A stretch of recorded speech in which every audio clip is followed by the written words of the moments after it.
Let's do it. Welcome to the Making of Me podcast, where we explore the experience, decisions, and challenges that shape us into who we have become. Today guest is Emilia Smith, a multicultural and multi-generational leadership coach, founder and CEO of Evolve Vector Technology, and host of Evolve Vector podcast. Her journey into leadership didn't begin in the boardroom. It began with adversity after experiencing a chronic traumatic memory loss for over 2 decades. I choose to see her neurodivergent not as a limitation but as strength. Today, she helps leaders integrate emotional intelligence, design trauma-informed system to build sustainable success and truly human-centered leadership. It's really a pleasure and honor to have you on the show, Emilia. Grateful to be here. Thank you so much for Yeah, having me. thank you.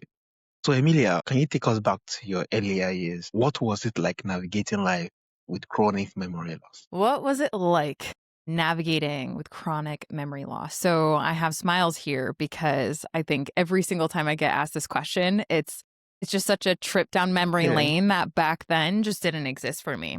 So I want us to all imagine what we think we know about ourselves, what we like, what we don't like, all the memories that we have coming to our brain of our life. All of those, I want you to imagine all of those just gone. And all you feel and all you see is darkness. That's what it was like for me. Growing up, I didn't realize that was abnormal. I didn't realize that that was as a result of trauma that I had experienced when I was quite young, and that reformatted my brain to pretty much delete all memories of myself and to delete anything that kind of came into my brain. And so growing up with chronic memory loss, it looked on the surface very silly, as if I would always forget things. So I would be that person that would be asking classmates, "Hey, do you remember this?" Or I mean, I didn't have a phone at 6 years Yeah. old, but when I eventually got to the ages of where I had a phone, I would always misplace things that were mine. And I would be driving when I got my driver's license, and I'd be driving and trying to remember where the heck I'm supposed to be going. So little daily life things that very much come easy to people as a result of their recall and their memory became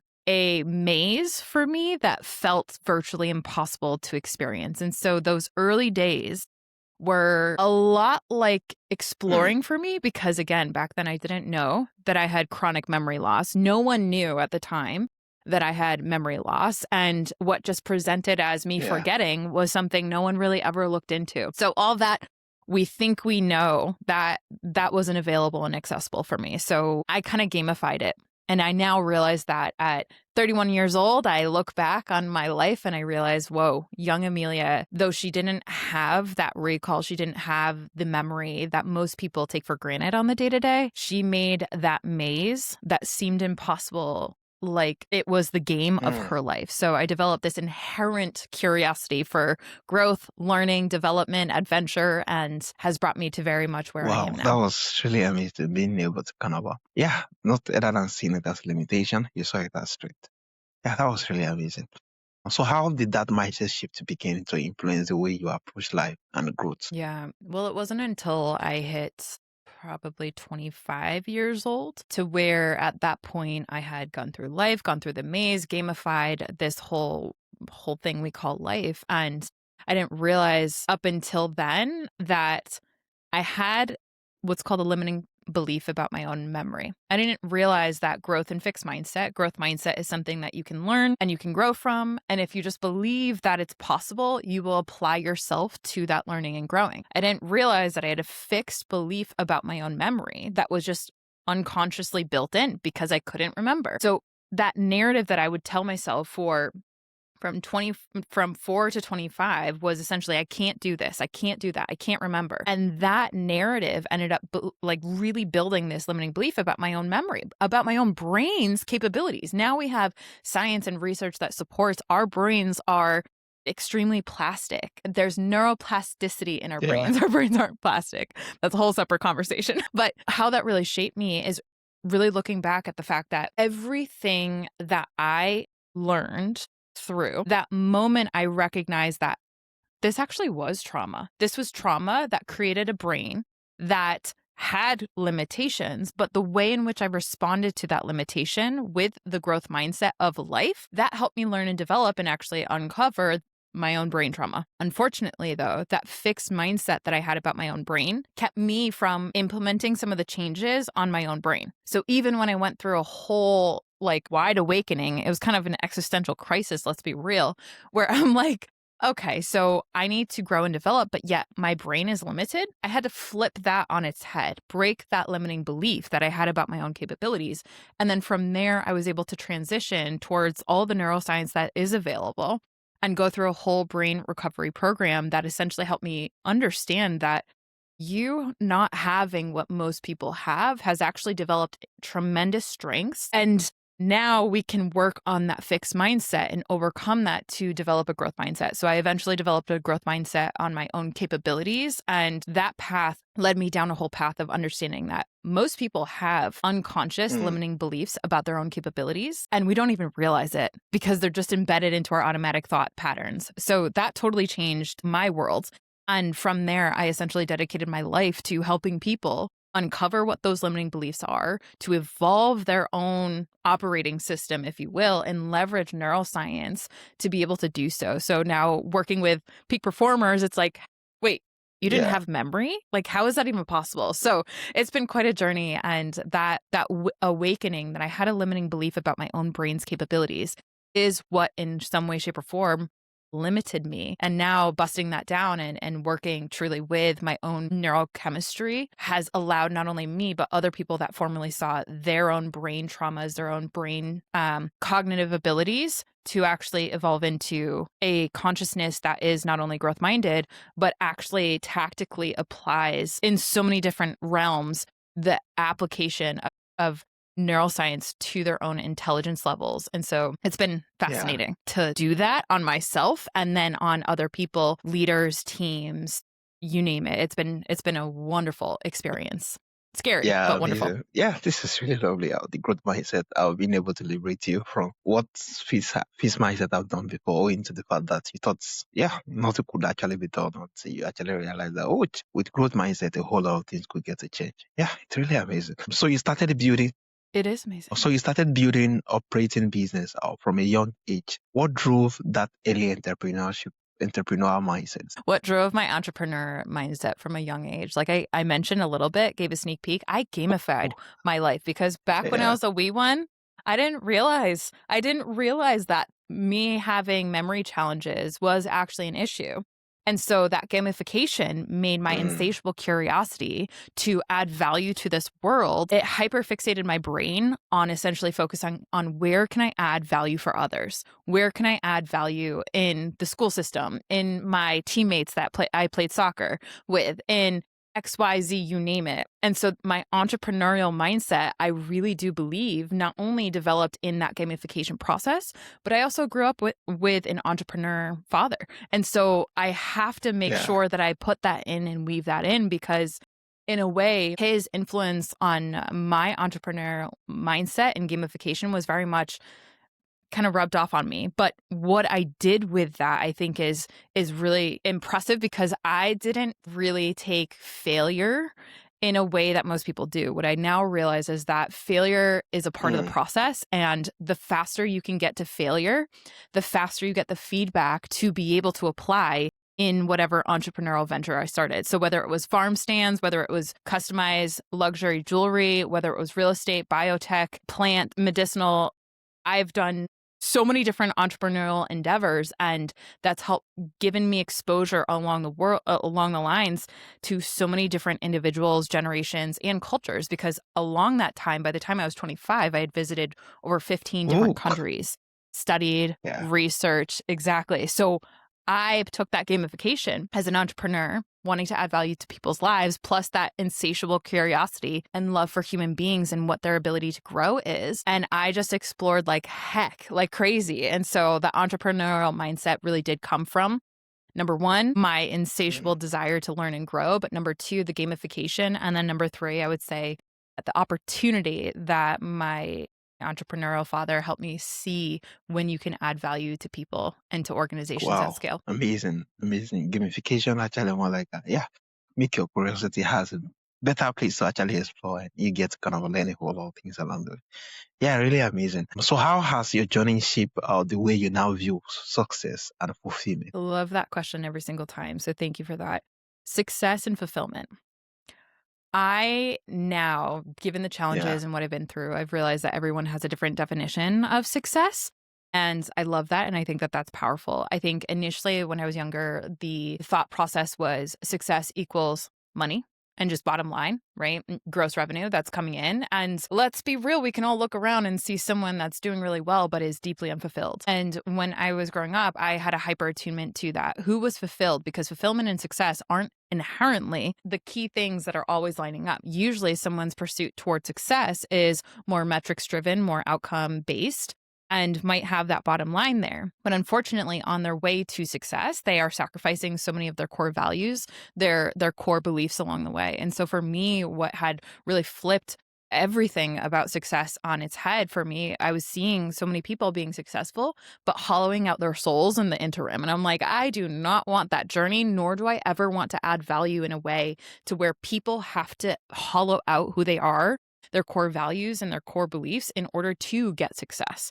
And so the belief from success changed from just this finite thing that you can put a thumb on and there's a specific, metric that's associated to it, to very much journey based for fulfillment. And fulfillment is something that I think comes from the inside out. It's yeah, not something outside in. So meaning that our values that we have and the belief systems that we have, it's that internal intrinsic motivator that when and as we are navigating that journey, living in alignment with our core values and core beliefs, we're in pursuit of fulfillment. So while success can be obtained based on your own definition, I think fulfillment now, which has shifted what yeah, I now chase after, because a younger version of Emilia was chasing after success, just want to be successful in whatever area. But now this version of Emilia, the one that I operate within every single day, is how much and how in alignment within my own integrity am I able to operate today, applying that gamification where I'm honoring the values and the beliefs that I have and the value that I aspire to give to the world. So it's far less of a getting and far more of a mm, giving. And that changed everything in the way of pursuing what success yeah, is. amazing. It's really lovely, especially when you make reference. Yeah, when it comes to your values, your core values, and being in alignment when it comes to, yeah, the fulfillment in terms of success. Yeah, amazing. So you talk about emotional intelligence and nervous system. Why are those so critical for leaders today? Nervous system intelligence, otherwise known as NSI, and emotional intelligence are incredible for leaders now more than ever. Number one, I know that when we're able to sense, interpret, and ultimately regulate our nervous system, we as human beings, and especially as leaders who are under tremendous pressure, who are operating at scale, who have deadlines that they need to meet, KPIs that they need to deliver upon. And ultimately, if we're talking about an organization, whether you're operating internationally or domestically, you have the pressure on. And so there's never going to be a stopping point of that pressure. And in our nervous systems as human beings, as leaders, you boil down, every single leader is a person. And every person has what's called a window of tolerance that they can handle certain stress. And so as leaders, if we are not consciously focusing in on developing what is known as our window of tolerance, which is how much stress, time under tension can our nervous systems not just handle, but thrive within, we are not developing in the rate of change to which change is being felt by organizations, businesses, et cetera.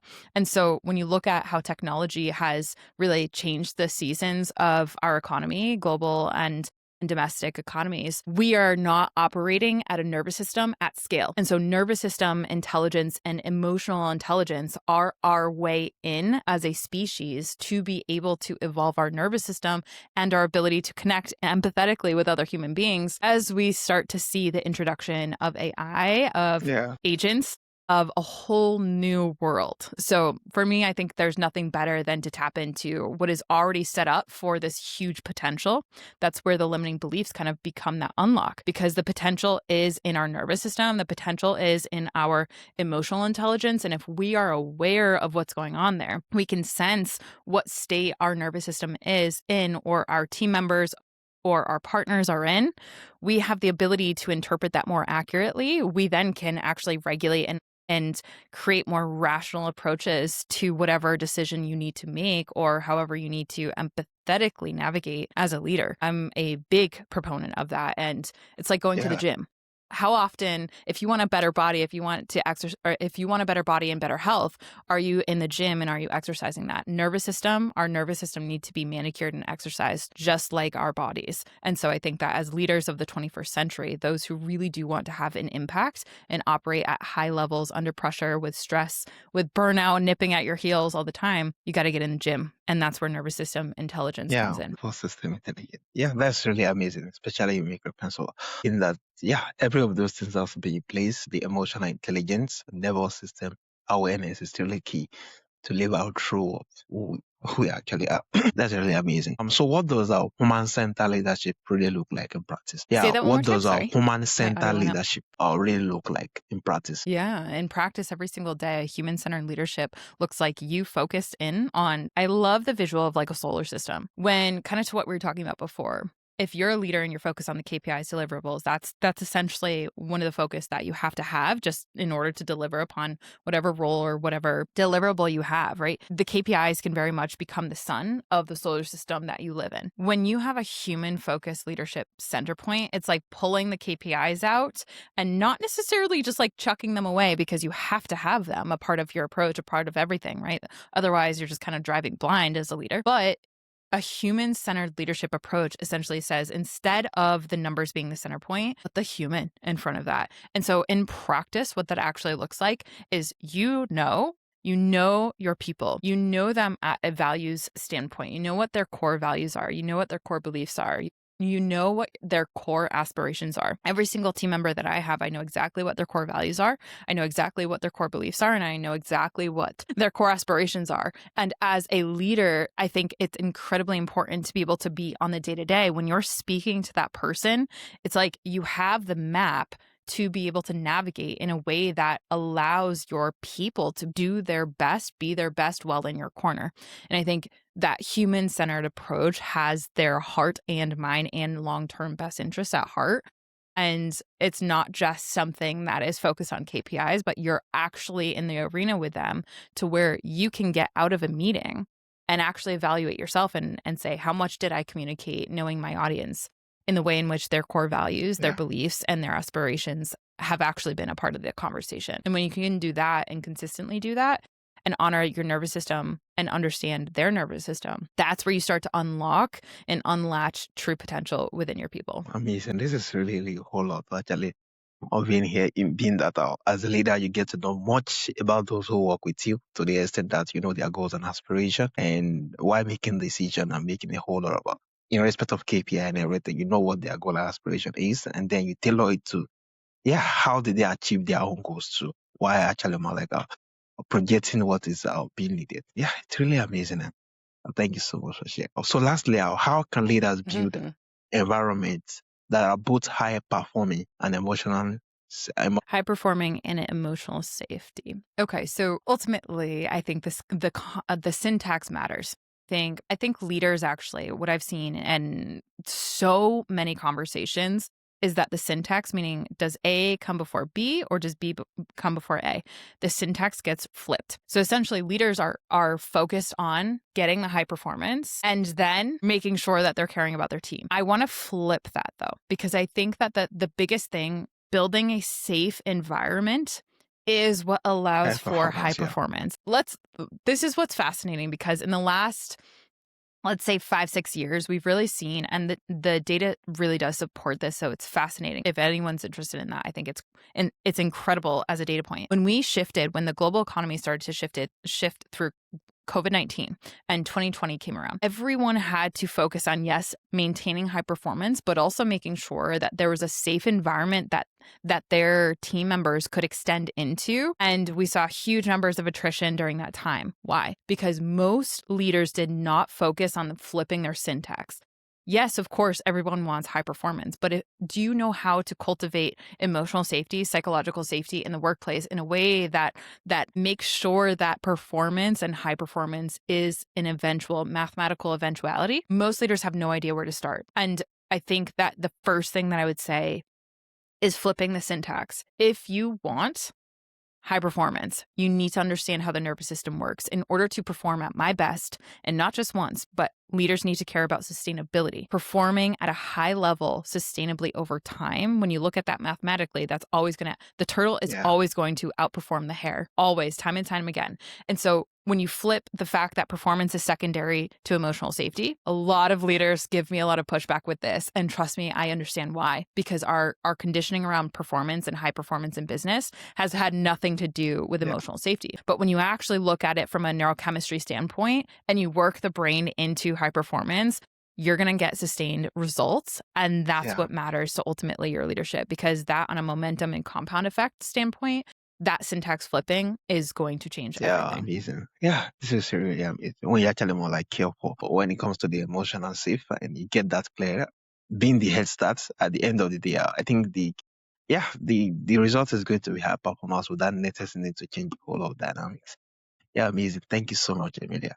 So Emilia, from our audience who would love to reach out for your coaching sections or to follow you on various platforms for more of your content, how can they reach out to you and where's the best platform? Where can you find me? You type into Google my name, Emilia Smith, at evolveventurestech.com. That is where you will find me. I will come up on all social media platforms at Evolve with Emilia. But the best way to get in touch with me is to go to our website, evolveventurestech.com, and that will bring you to essentially our entire Evolve ecosystem, which includes not only my own services, our entire community. We have movie club, we have things like private communities where, believe it or not, leaders are like, how does movie connect to nervous system intelligence? Sometimes what's fascinating is that the indirect growth in leaders and teams is what actually produces the most profound results. And what we found at Evolve is growth isn't just about one-time consulting. It is about a community that supports and celebrates people's growth along the way. So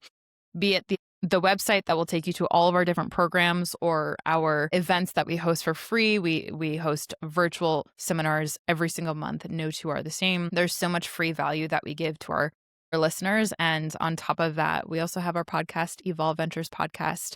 And so that's where myself and my co-host, Bianca Thomas, also talk about all these things in depth. Yeah, thank you so much. Thank you. Can you just remind us that some of the greatest challenges come become the foundation of our greatest strengths. Just the reason leadership is not just about performance; it's about understanding yourself, raising your uniqueness, and building life and impact that is both meaningful and sustainable. It's really a pleasure and honor to have you on the show, Emilia. Thank you so much for this conversation. And I hope that it inspires everyone who's ever had an adversity. They actually build it to be their advantage. And when leaders can do that at scale, I do deeply believe, I've seen it firsthand, there's a profound impact that not only ripple effects today, tomorrow, but for future generations. And I think that that's so powerful. So thank you for this conversation.